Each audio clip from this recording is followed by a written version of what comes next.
हेरौँ। एउटा झिङ्गा उडेर आयो र तरकारी तौलिरहेको तराजुमा बस्यो। अब सोच्नुस् त, त्यो झिङ्गाको सानो तौलले तरकारीको मूल्यमा के नै फरक पार्छ होला र? खासै केही पनि होइन, होइन त? तर जब त्यही झिङ्गा, वही झिङ्गा सुन तौलिरहेको तराजुमा गएर बस्छ नि, हो, त्यहाँबाट चाहिँ कथाले पुरै नयाँ मोड लिन्छ।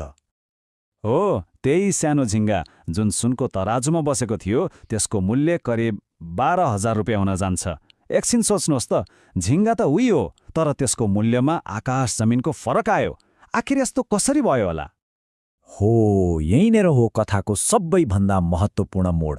किनभने झिङ्गा त उही हो नि, त्यसको तौल बढेको छैन, आकार बढेको छैन, केही पनि बदलिएको छैन।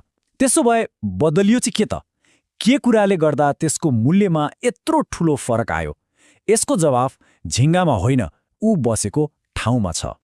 फरक झिङ्गामा होइन, फरक त्यो ठाउँमा हो जहाँ त्यो बस्छ। हेर्नुस् त, यो एउटै वाक्यले पुरै कथाको सार बताइदिन्छ। यसको मतलब के हो भने कुनै पनि चिजको वा मान्छेको मूल्य उसको भित्री गुणले मात्रै होइन, ऊ कस्तो ठाउँमा छ, कस्तो परिवेशमा छ, हो त्यो कुराले निर्धारण गर्दो रहेछ। ल, अब यो साधारण झिङ्गाको कथालाई हाम्रो आफ्नै जीवनसँग जोडेर हेरौँ न त। किनभने वास्तवमा यो झिङ्गाको कथा भनेको हाम्रो आफ्नै क्षमता, हाम्रो आफ्नै मूल्यको कथा हो र सबैभन्दा महत्त्वपूर्ण हामीले आफूलाई कस्तो परिवेशमा राख्छौँ भन्ने कुराको कथा हो। यो एकदमै शक्तिशाली विचार हो, होइन त? यदि कुनै मान्छेको क्षमता र योग्यताको कदर भइरहेको छैन भने यसको मतलब सधैँ त्यो मान्छेमा नै समस्या छ भन्ने हुँदैन। हुनसक्छ उनीहरू केवल तरकारीको तराजुमा बसिरहेका छन्, जबकि उनीहरूको वास्तविक मूल्य त सुनको तराजुमा देखिने खालको छ।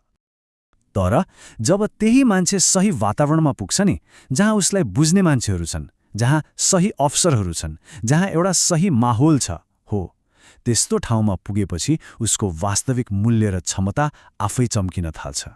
भन्नुको मतलब सही ठाउँले नै साँचो मूल्यलाई बाहिर निकाल्दो रहेछ। त्यसो भए अब प्रश्न आउँछ, यदि कसैलाई आफ्नो मूल्यको कदर भएन, आफूलाई अन्डरभ्याल्युड महसुस भइरहेको छ भने के गर्ने त? ल, अब यही सिद्धान्तलाई व्यवहारमा उतार्न सकिने केही ठोस कदमहरूको बारेमा कुरा गरौँ जसले आफ्नो साँचो मूल्य खोज्न मद्दत गर्न सक्छ। यहाँ 3वटा एकदमै स्पष्ट कदमहरू छन्। नम्बर 1, आफ्नो ठाउँ बदल्नुहोस्, मतलब सक्रिय भएर नयाँ वातावरण खोज्ने हिम्मत गर्नुहोस्। नम्बर 2, आफ्नो सोचलाई फराकिलो बनाउनुहोस्, विभिन्न सम्भावना र दृष्टिकोणका लागि आफूलाई खुला राख्नुहोस्। र नम्बर 3, जुन सबैभन्दा महत्त्वपूर्ण छ, त्यस्तो ठाउँमा गएर बस्नुहोस् जहाँ आफ्नो मूल्य